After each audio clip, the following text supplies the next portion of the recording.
Hi friends, welcome to రేమచ్చా YouTube channel. Hardik Pandya ఫ్యాన్స్కి అయితే గుడ్ న్యూస్ అని చెప్పుకోవాలి. నంబర్ 1 ఆల్రౌండర్గా అయితే హార్దిక్ పాండ్యా నిలవడం జరిగింది. దీని గురించి పూర్తి డీటెయిల్ తెలుసుకునే ముందు మా ఛానల్ సబ్స్క్రైబ్ చేసుకోండి. పక్కన ఉన్న బెల్ ఐకాన్ మాత్రం అయితే క్లిక్ చేసి పెట్టుకోండి. ఫర్దర్గా మేము వీడియోలు అప్లోడ్ చేసినప్పుడు మీకు నోటిఫికేషన్ వస్తుంది. T20 ప్రపంచ కప్ 2024లో టీమిండియాలో మన హార్దిక్ పాండ్యా మాత్రం అయితే అటు బౌలింగ్తో పాటు బ్యాటింగ్లో అద్భుతంగా రాణించడం జరిగింది. ఈ అద్భుతమైన పర్ఫార్మెన్స్తో ఐసీసీ ఆల్రౌండర్ ర్యాంకింగ్లో మన హార్దిక్ పాండ్యా అయితే నంబర్ 1 పొజిషన్లోకి అయితే దూసుకెళ్లడం జరిగింది. T20లో మాత్రమైతే హార్దిక్ పాండ్యా మాత్రమైతే బెస్ట్ పర్ఫార్మెన్స్ అయితే ఇవ్వడం జరిగింది. అటు బ్యాటింగ్ పొజిషన్లో అయినా బౌలింగ్ పొజిషన్లో అయినా సూపర్గా రాణించడం జరిగింది. ముఖ్యంగా ప్రపంచ కప్ 2024లో వచ్చేసరికి హార్దిక్ పాండ్యా 8 మ్యాచ్లు ఆడడం జరిగింది. 8 మ్యాచ్లో 144 పరుగులు అయితే చేయడం జరిగింది. అదేవిధంగా బౌలింగ్లో 11 వికెట్లు కూడా తీయడం జరిగింది. ఓవరాల్ T20 ప్రపంచ కప్ 2024లో బెస్ట్ పర్ఫార్మెన్స్ అవార్డు అయితే గెలుచుకోవడం జరిగింది.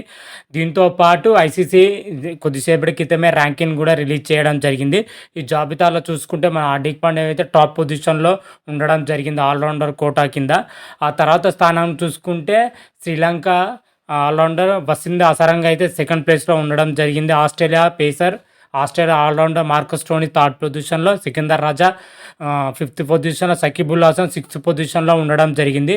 ఓవరాల్గా వరల్డ్లో చూసుకుంటే మన హార్దిక్ పాండ్యానే టాప్ పొజిషన్లో అయితే దూసుకొని పోతున్నాడు ఆల్రౌండర్ కోటా కింద ప్రజెంట్ మాత్రమైతే. హార్దిక్ పాండ్యా పైన ఒకప్పుడు మాత్రమైతే ఐపీఎల్ జరుగుతున్న సమయంలో అభిమానులు మాత్రమైతే తీవ్ర స్థాయిలో విమర్శలు చేశారు, ట్రోల్ చేయడం జరిగింది.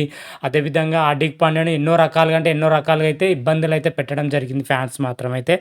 అదే హార్దిక్ పాండ్యా T20 ప్రపంచ కప్ 2024లో వచ్చేసరికి ఒక అద్భుతమైన దేవుడిగా అయితే అనిపించాలని చెప్పుకోవచ్చు. టీమిండియా కప్పు సాధించిందంటే హార్దిక్ పాండ్యా వల్లే కప్పు సాధించిందని కూడా చెప్పుకోవచ్చు. చివరి ఓవర్లో అద్భుతమైన బౌలింగ్తోనే టీమిండియాకి అయితే కప్పు తేవడం జరిగింది.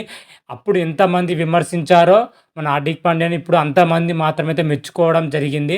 హార్దిక్ పాండ్యా వల్లనే టీమిండియా ప్రపంచ కప్ గెలిచిందని అయితే టీమిండియా అభిమానులు అయితే చెప్పుకోవడం జరిగింది. ఒక నెల రోజుల్లోనే గ్రాడ్యువల్ అయితే చేంజ్ అని చెప్పుకోవచ్చు. ఐపీఎల్ ఎంత ఏడ్ చేశారో T20 ప్రపంచ కప్ 2024 వచ్చేసరికి అంతా మెచ్చుకోవడం జరిగింది హార్దిక్ పాండ్యాని మాత్రమైతే. ఓవరాల్గా హార్దిక్ పాండ్యా మాత్రమైతే పర్ఫార్మెన్స్తో అయితే మెప్పించడం చెప్పుకోవచ్చు మన ఫ్యాన్స్ మాత్రమైతే. మరి చూద్దాం రాబోయే రోజుల్లో హార్దిక్ పాండ్యా ఇంకేమైనా ఘనతలు సాధించాలని మరొక వీడియో చేసి అప్లోడ్ చేస్తాను. అంతవరకు మీకు ఈ వీడియోగా నచ్చినట్టయితే లైక్ చేయండి, షేర్ చేయండి. మరిన్ని వీడియోల కోసం మా ఛానల్ సబ్స్క్రైబ్ చేసుకోండి. పక్కన ఉన్న బెల్ ఐకాన్ మాత్రమైతే క్లిక్ చేసి పెట్టుకోండి. ఫర్దర్గా మేము వీడియోలు అప్లోడ్ చేసినప్పుడు మీకు నోటిఫికేషన్ వస్తుంది. హర హర మహాదేవ్, శంభో శంకర. Thank you.